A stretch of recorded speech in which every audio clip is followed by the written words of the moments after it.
খুবই অনাকাঙ্ক্ষিত এবং খুবই দুঃখজনক একটি ঘটনা ঘটেছে। সেটি হচ্ছে বাংলাদেশ জাতীয়তাবাদী ছাত্রদল প্রাইম এশিয়া বিশ্ববিদ্যালয়, এটি আমাদের বেসরকারি বিশ্ববিদ্যালয়ের একটি ইউনিট। এই ইউনিটের আমাদের ছাত্রদলের একনিষ্ঠ এবং পরিশ্রমী আমাদের কর্মী জাহিদুল ইসলাম পারভেজ, সে আজকে 4টার পরবর্তী সময়ে বিশ্ববিদ্যালয় ক্লাস শেষে শিক্ষার্থীদের সাথে তার বন্ধুদের সাথে ক্লাস প্রাঙ্গণে আড্ডা দিচ্ছিলেন এবং আমরা যেটি শুনতে পেয়েছি তার পরিবারের পক্ষ থেকে সেটি হচ্ছে আড্ডা দেওয়ার পরিপ্রেক্ষিতে সেখানে ওই বিশ্ববিদ্যালয়ের কয়েকজন শিক্ষার্থীদের সাথে খুবই মৃদু ভাষায় তাদের তর্ক বিতর্ক হয়। সেখান থেকে হাতাহাতির ঘটনা ঘটেছে বলে আমরা সিসিটিভিতে দেখেছি এবং তার পরিবারের পক্ষ থেকে আমরা এটি জানতে পেরেছি। এই ঘটনা যেহেতু খুবই মৃদুভাবে হয়েছে সেহেতু বিশ্ববিদ্যালয়ের কর্তৃপক্ষ বা বিশ্ববিদ্যালয়ের শিক্ষকরা এই ঘটনার মীমাংসা করেছেন এবং একাধিক দফা মীমাংসা করে ঘটনা সমাধান করেছেন এবং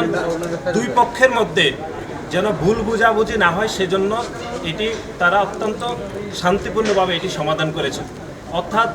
4টা থেকে 5টা পর্যন্ত এই ঘটনা ঘটেছে। এই ঘটনার প্রাথমিকভাবে এটি কিন্তু সমাধান হয়েছে,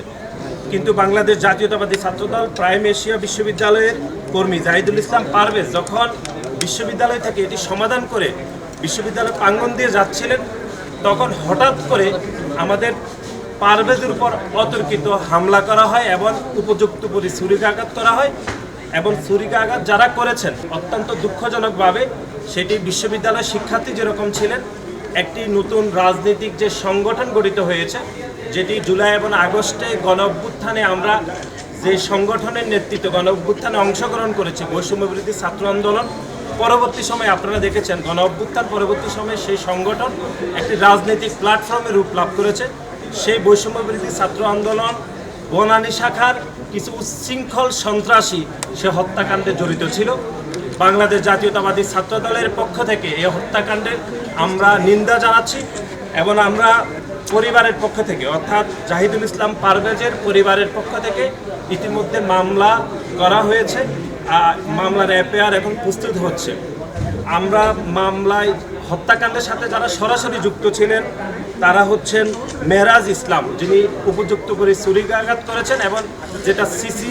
ফুটেজ ইতিমধ্যে থানার সংশ্লিষ্ট কর্মকর্তারা গ্রহণ করেছেন এবং পারভেজের পরিবারের নিকটে আমরা এটি দেখেছি। এর বাইরে আবু জাফর গিপারি পিয়াস, তিনিও এই হত্যাকাণ্ডের সাথে জড়িত ছিলেন এবং জড়িত ছিলেন মোহাম্মদ মাহাতির হাসান। এবং সবচেয়ে উদ্বেগের সহিত আমরা লক্ষ্য করলাম হত্যাকাণ্ডের সাথে বৈষম্য বিরোধী ছাত্র আন্দোলনের বনানী থানার 2 জন সন্ত্রাসী যারা সরাসরি হত্যাকাণ্ডের সাথে জড়িত ছিলেন। একজনের নাম হচ্ছেন সোভান নিয়াজ তুষার, যিনি যুগ্ম আহ্বায়ক বৈষম্য বিরোধী ছাত্র আন্দোলন বনানী থানা, এবং এই হত্যাকাণ্ডের সাথে আরেক সন্ত্রাসী যুক্ত ছিলেন যিনি হৃদয় মিয়াজি, যুগ্ম আহ্বায়ক বৈষম্য বিরোধী আন্দোলন বনানী থানা। আমরা জুলাই এবং আগস্টে এই পেশিবাদ বিলুপ্তের আন্দোলনে যে প্ল্যাটফর্মকে ধারণ করে আমরা আন্দোলন করেছিলাম, কিন্তু জুলাই এবং আগস্টের সেই প্ল্যাটফর্মটি আপনারা জানেন যে গণ অভ্যুত্থান পরবর্তী সময়ে তারা রাজনৈতিক আকাঙ্ক্ষা বাস্তবায়ন করার জন্য এই প্ল্যাটফর্মটি রাজনৈতিক রূপ দান করেছে এবং সেই প্ল্যাটফর্মের বনানী থানার 2 জন নেতৃবৃন্দ এই হত্যাকাণ্ডের সাথে জড়িত ছিল এবং বাংলাদেশ জাতীয়তাবাদী ছাত্রদল প্রাইম এশিয়া বিশ্ববিদ্যালয়ের আমাদের অত্যন্ত পরিশ্রমী কর্মী জাহিদুল ইসলাম পারভেজ হত্যাকাণ্ডের সাথে সরাসরি তারা যুক্ত ছিল। আজকে এই হত্যাকাণ্ড বিকাল 5টায় সংগঠিত হয়েছে